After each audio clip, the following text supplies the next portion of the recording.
咁多位喺 DSE 戰場奮鬥緊嘅同學仔，大家好！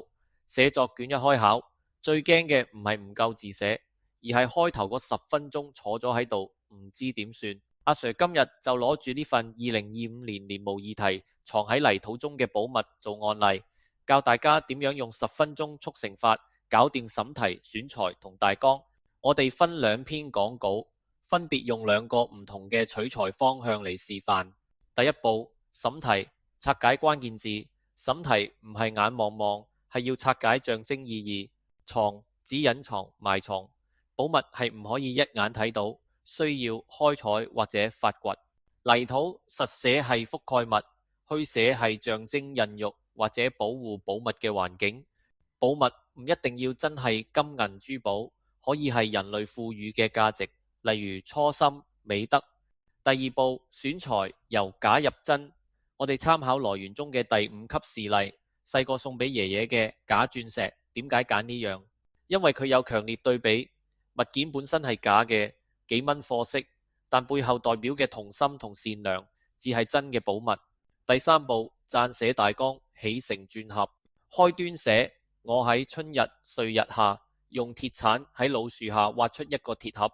發展，憶述細個為咗氹爺爺，送咗粒假鑽石俾佢當贏家獎勵嘅往事。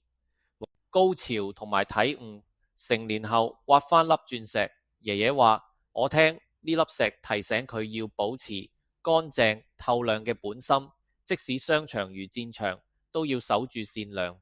結尾升華主題，明白到最寶貴嘅係初心，決心以爺爺為榜樣，擦亮自己心中嗰粒鑽石。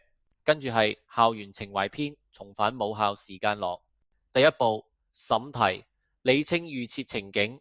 呢篇我哋將泥土象徵化為時間，泥土埋藏住嘅唔係死物，而係一段段隨年月發酵嘅情誼。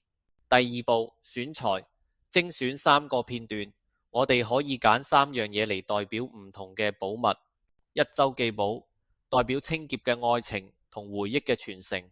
2違規記錄便條，代表曾經嘅衝突，點樣經時間淡化變成深厚友情。3師生相片每場刊，代表副校長同校園建立嘅牢固情誼。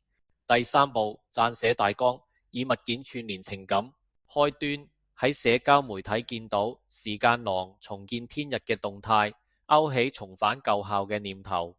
發展，現場記敘，先寫舊生摸出周記簿，感嘆時間將觀點片段變做寶貴回憶。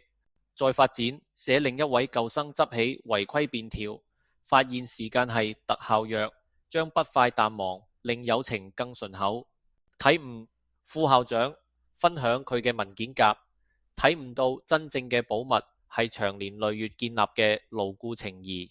結尾，引用張曉峰嘅說法，將泥土比喻為酒級，將平凡嘅往事釀成上等佳釀。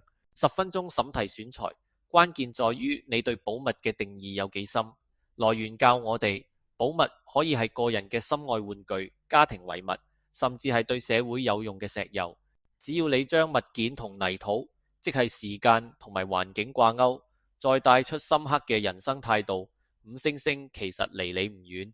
好啦，今日講到呢度，大家返去即刻試下用呢10分鐘大法開局啦，加油！